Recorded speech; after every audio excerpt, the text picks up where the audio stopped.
Sabado na. Sabado. Wala pa, hindi pa na-print. Pina-print ko dyan, oh. Ganda yung mga lalapad. Tarpulin mo lang. Oh. Meron na dyan, oh. Pantapal doon sa bubong ba? Anong pangalan mo ron sa ano mo? Sa, Nagbabike ka lang ba? Nagbabike. Bomba! Bomba. Bomba ba? Bomba.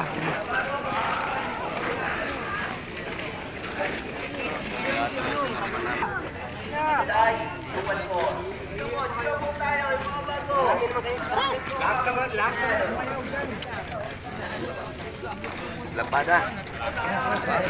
Kanay mong naong. Marami yun sila. Bakit kunti lang?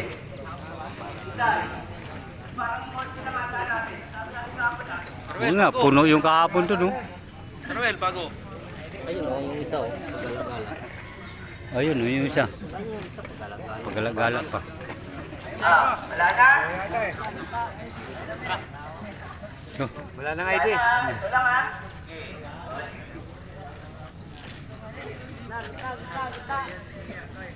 Okay, just tabi. Budots da, budots. Marami yun, puno yung kahapon dyan. Lugi yata.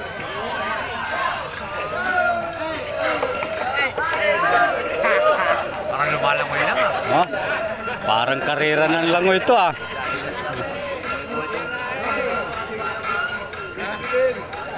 Ha? Ah? Ay, lagi call. Ha? Parang kakasimula ko lang tumama engine ah. Wala. Maraming salamat. Palakpakan natin yung ating mga kasama.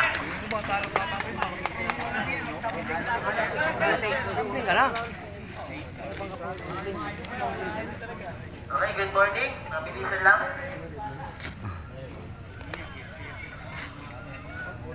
Okay, good morning. Good morning mga kasama. Good morning. Kunting ano lang, reminder sa ating pagtatrabaho. Ngayon, makapansin nyo, lagi naman namin sinasabi sa inyo na yung about sa pagtatrabaho natin din sa pagkatapos is yung pagliligpit. Iwasan sana natin yung mga ganitong bagay. Yan, kaya na dyan. Alis muna tayo dyan. Ibubuo tayo ngayon dyan. Iniwanan natin yung gamit natin dyan, no, mga kasama.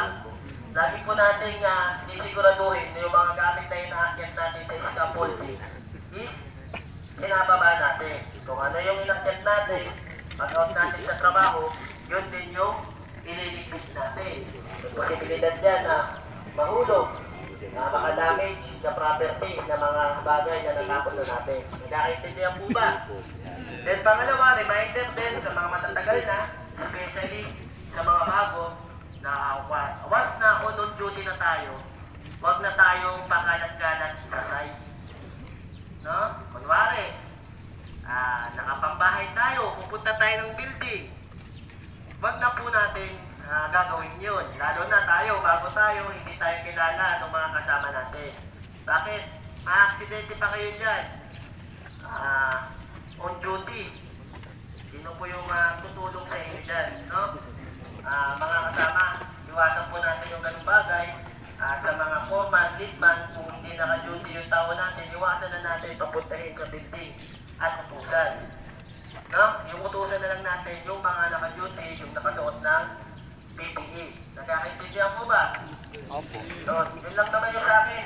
So far, nakikita ko, naputuloy-tuloy pa rin naman yung mga pagwawasak natin. Pero may isang grupo na hindi nakikipag-cooperate.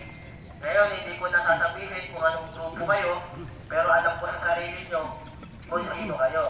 Ang nakikita yung WhatsApp, yung pagdating ng bago mag-alas 4, lahat ng worker dito, especially yung architectural work, nagtatrabaho sa building, nagbibigit yan ng isang sakong basura, debris. Tama po ba ako? Ngayon, kung yung grupo nyo, mag-alas 4 na, wala kayong ginagawang ganung bagay, siguro kilala nyo na yung tinutukoy ko. Kaya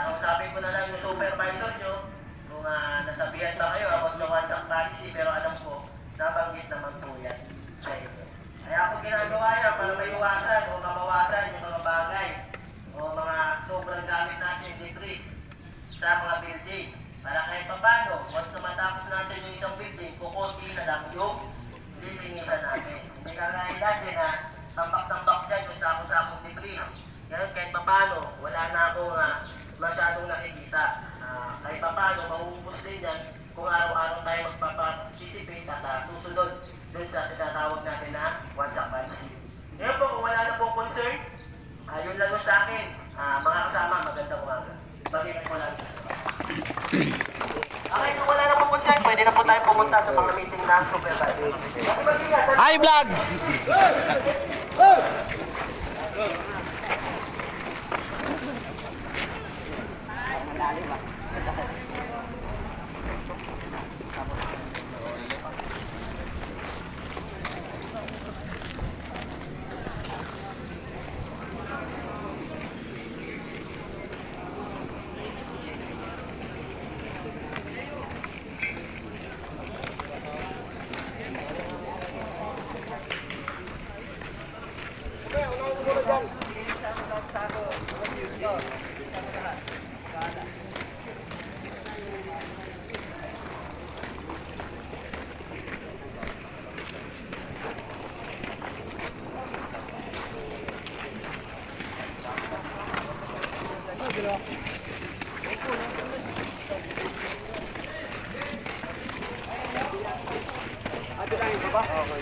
Saan na tayo?